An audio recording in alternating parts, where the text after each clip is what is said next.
بسم اللہ الرحمن الرحیم۔ حکیم ذیشان حیدر آپ کی خدمت میں حاضر ہے۔ بڑے لوگ کمنٹس کرتے ہیں کہ اور ویسے بھی ہمارے پاس روزانہ علاج کی غرض سے جو مریض آتے ہیں تو اکثر مریض شکایات کرتے ہیں کہ ڈاکٹر صاحب ہم ادویات کے استعمال کے بعد بھی ہم ٹھیک کیوں نہیں ہو رہے ہیں۔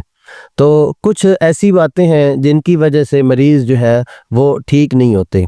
اکثر مریض ایسا کرتے ہیں کہ دوا تو استعمال کر رہے ہوتے ہیں لیکن دوا کے استعمال کے ساتھ وہ پرہیز نہیں کرتے۔ اگر کسی کو مریض کو کوئی ایسی چیز سے منع کر دیا گیا ہے کہ یہ چیز آپ کے لیے موزون نہیں ہے یا آپ کے لیے ٹھیک نہیں ہے تو اکثر مریض جو ہے وہ ان دوا تو کھا لیتے ہیں لیکن ساتھ میں پرہیز نہیں کرتے۔ تو یہ بہت بڑی وجہ ہے جس کی وجہ سے اکثر علاج جو ہے وہ ناکام ہو جاتا ہے اور مریض جو ہے وہ مکمل طور پر صحت یاب نہیں ہو پاتا۔ دوسری بڑی اہم وجہ کہ اکثر مریض آتے ہیں، دوا لے جاتے ہیں، دوا استعمال بھی کرتے ہیں لیکن دوا کو متواتر استعمال نہیں کرتے۔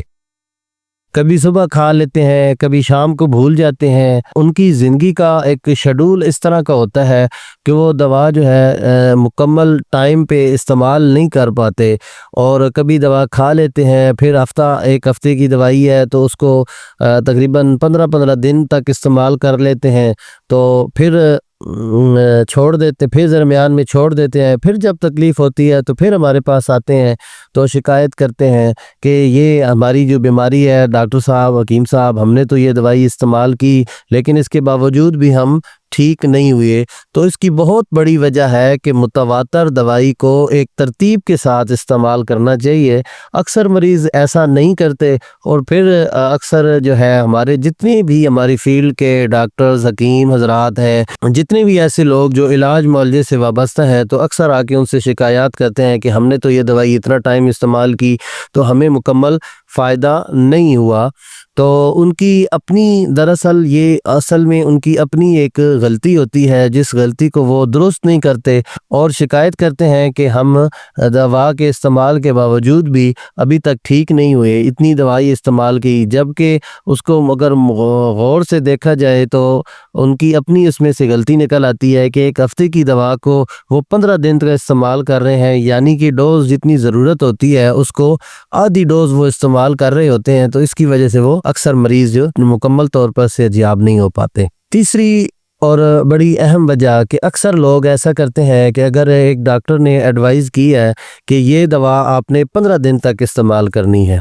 تو پہلے 5 دنوں میں دوا سے کچھ نہ کچھ فائدہ حاصل ہو جاتا ہے، کچھ علامتیں اس کی کم ہو جاتی ہیں، لیکن بیماری ابھی اندر باڈی میں، جسم میں بیماری موجود ہوتی ہے، لیکن مریض کیا کرتے ہیں کہ اس دوائی کو چھوڑ دیتے ہیں۔ جب اس دوائی کو چھوڑ دیتے ہیں تو مرض ان کے اندر موجود ہوتی ہے، کچھ عرصے کے بعد پھر دوبارہ وہ ظاہر ہوتی ہے یا کوئی اپنی شکل و صورت بدل کر ظاہر ہوتی ہے، تو پھر مریض آ کے شکایت کرتا ہے کہ ڈاکٹر صاحب ہم نے تو اس مسئلے کے لیے پہلے بھی آپ سے دوائی استعمال کی تھی لیکن پھر بھی ہمیں اس مسئلے کا شکار ہو گئے ہیں۔ تو اس کی اصل وجہ یہ ہوتی ہے کہ وہ دوا کو مکمل طور پر استعمال نہیں کرتے تاکہ بیماری جڑ سے ختم ہو، درمیان میں ہی چھوڑ دیتے ہیں، جس کی وجہ سے وہ بیماری دوبارہ آ جاتی ہے اور پھر مریض پریشان ہو جاتا ہے۔ اس کی چوتھی بڑی اہم وجہ، اکثر مریض ایسا کرتے ہیں کہ بیماری کو اپنے سر پہ چڑھا لیتے ہیں۔ اب سر پہ کیسے چڑھا لیتے ہیں؟ جب ہم لوگوں کو سمجھاتے ہیں کہ آپ بیماری کو جو ہے سر سے اتاریں اور اس کی زیادہ ٹینشن نہ لیں، یہ اس کے بارے میں زیادہ سوچیں نہیں، تو اکثر مریضوں کا یہ جواب ہوتا ہے کہ جب تکلیف ہوتی ہے تو ظاہری سی بات ہے کہ انسان بیان تو کرتا ہے، بے شک اس کو بیان کرنا چاہیے، اس کو اتنا زیادہ بھی سر پہ نہیں چڑھانا چاہیے۔ مثلا ہر وقت اس کے بارے میں، بیماری کے بارے میں ہی سوچتے رہنا، ہر کسی کے ساتھ ڈسکس کرنا اور بیماری کا زیادہ تذکرہ کرنا، تو اس میں ہم مریضوں کو منع کرتے ہیں کہ اپنی بیماریوں کا زیادہ تذکرہ نہ کیا کریں، کیونکہ زیادہ تذکرہ کرنا بھی اس کی وجہ سے ہمارے مائنڈ میں سے، ہمارے ذہن میں سے بیماری کی جو علامات ہیں وہ ختم نہیں ہو پاتی اور ہم بیماری کو بھول نہیں پاتے۔ جتنی جلدی جو مریض بیماری کو بھول جاتا ہے، اپنے مائنڈ میں سے ڈیلیٹ کرتا ہے، اپنے مائنڈ میں سے اس بیماری کو ختم کرتا ہے یا ختم ہو چکی ہے یہ سمجھتا ملتا ہے تو اتنی ہی جلدی مریض ہمارا جلد از جلد صحت یاب ہو جاتے ہیں۔ اس کے لیے اس موضوع پہ مکمل تفصیل سے ہمارے چینل پہ ویڈیو پڑی ہوئی ہے، اس کا لنک ہم اس ویڈیو کے ساتھ لگا دیں گے، تو آپ اس کو مکمل تفصیل کے ساتھ بھی دیکھ سکتے ہیں کہ بیماری کو سر پہ سے کیسے اتارا جا سکتا ہے